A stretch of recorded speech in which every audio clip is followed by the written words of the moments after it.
xam ne ci la ñu war a daal di wàccee li nga xam ne moo di immunité parlementaire maanaam tekk ndombal tànkam ci assemblée nationale. ki nga xam ne moo di procureur de la république nag di maître Abdoulaye Sylla moom nag la mu xamle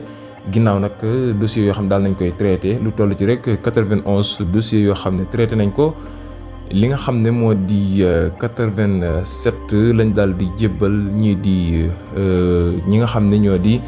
pôle judiciaire financière moom lañ daal di jébbal loolee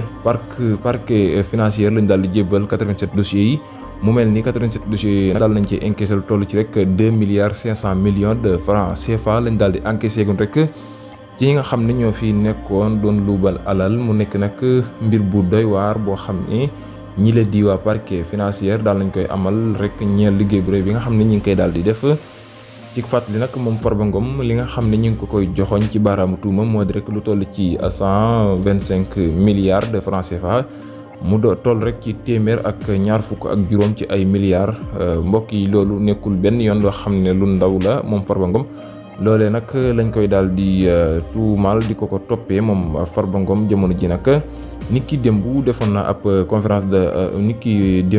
defoon na ab discours ñeel mbir ma waaye itam di wax ne assumé na moom wax na ne luubal na kon moom daal nay d'accord ci luubal ga kon moom Farba Ngom mën nañoo xaarandi rek nis tuut dana taxaw ca kanamu yoon daal di wuy ji ndax kat moom nangu na ne moom moo luubal alal ji nga xam ne ñu ngi ko koy daal di toppee mu mel ni sax moom Farba Ngom ñi ngi koy tuumaal ak ñeneen ñoo xam ne jàpp nañ ne daal dañuy taqe ca mbir ma maam 125 milliards yooyu nekkul ne menoon Farba Ngom kese moo ko daal di luubal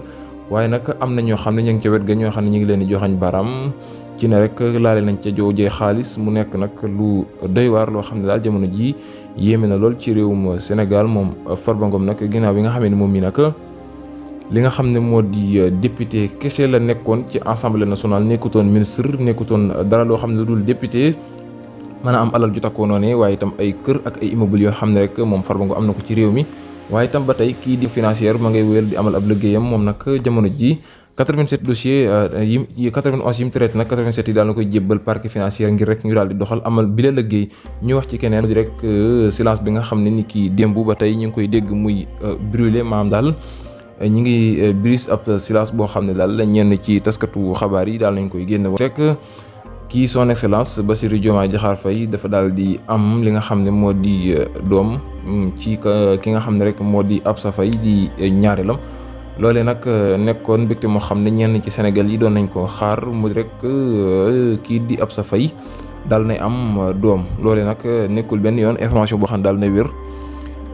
kësukaayu xabaar yi nag ku ci mel ni Seneweb mel na ni daal nay fësaloon lu ni mel mu nekk nag fausse information boo xam ne kile di Bassirou Diomaye Diakhar Faye daal nay def ab publication ci page Facebook am di wax ci lu ni mel di wax ne daal bala ñoo traité benn information dañ ko war a vérifier ba xam fan la daal di jóge ak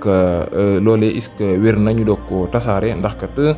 mu mel ni jamono ji nit ñi moom information dañ ko daal di bëgg ba tax rek kon daal lépp loo xam ne des koy traité war nañ ko daal di xool rawat na lu jëm ci wàllum état mu nekk nag loo xam ne moom njiital réew mi àdduna jëm ca waaye itam mu mel ni sax def na ab invitation ñeel rek presse yi jamono ji nag maam presse mag yi nga xam ne daal jamono ji rawat na ñuy fësal yenn information yi nga xam ne rek dara wéru ca mu mel ni rek ni ki démb gis nañ partage yu bëri lool ñenn ci Sénégal yi di partager fu nekk ci internet bi di wax ni rek ci la di njiital réew mi daal nañ am doom ci kaw Absa Faye ñuy wax ne sax loolee gulet la fii ci réewum Sénégal ñu gis ko fi ndekete yu loolee nekkul benn yoon loo xam ne lu wér la waaye itam ay nar kese la loolee nag tax na ki la di njiital réew mi def ab publication ñu jëm ca mbir ma di wax ne rek lépp loo xam ne daal des koy traité